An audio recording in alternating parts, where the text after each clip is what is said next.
Good day, brothers and sisters. I'm Abi Mungcal, and I'll be sharing some pointers on how to make your presentation a powerful tool for your talks, or as we would like to call them, PowerPointers.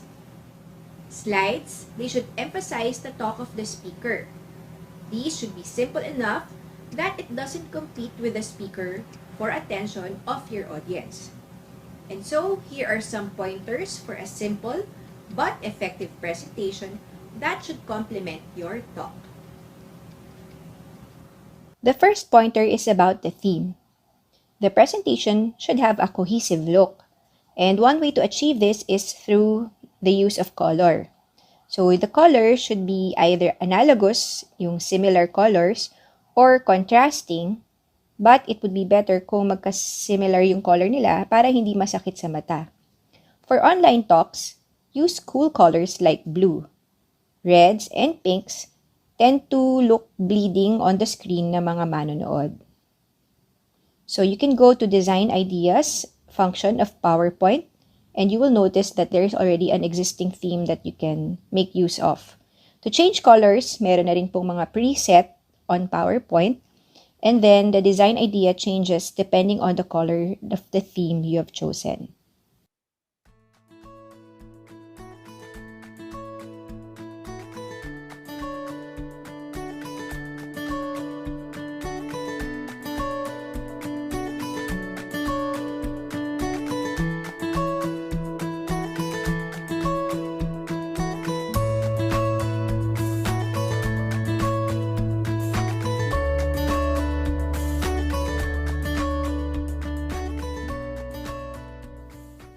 Next pointer is about text.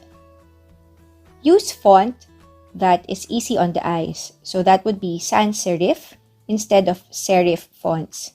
Serif, ito yung mga may extra lines at the edges like Times New Roman, Bookman Old Style, or Cambria.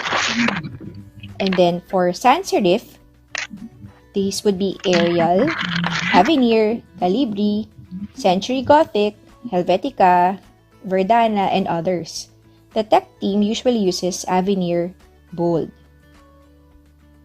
Next, about font, just put 4 to 5 lines per slide, and if possible, with at most of 7 words per line.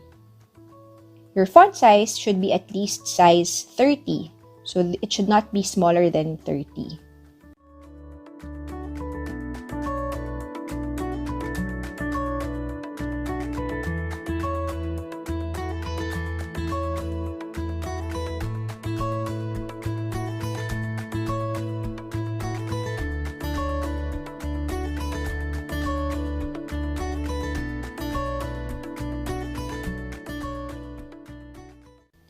If you are quoting a Bible verse, don't put the whole verse on the slide.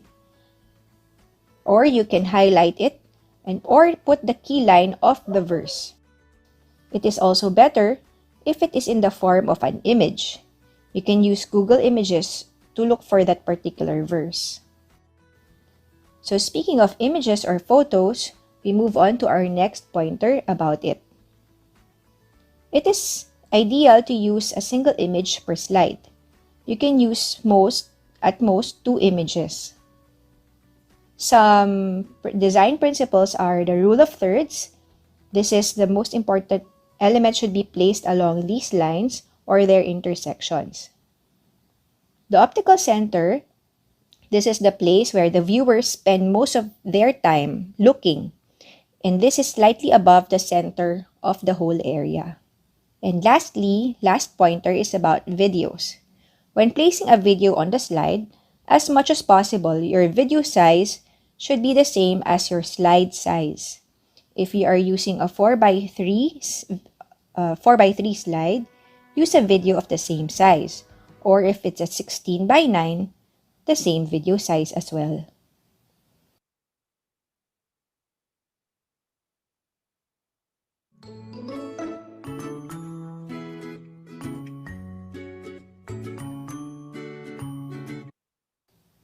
And some other pointers that we would like to share with you. You can do away with transitions or effects on the slide or your font or text because it distracts and consumes time. And lastly, one topic or idea per slide. Don't cram all your points in one slide only. If there are other points to be made about the topic, you can create another slide for it. So I hope you found all these pointers useful and you'll be able to use it in your future talks.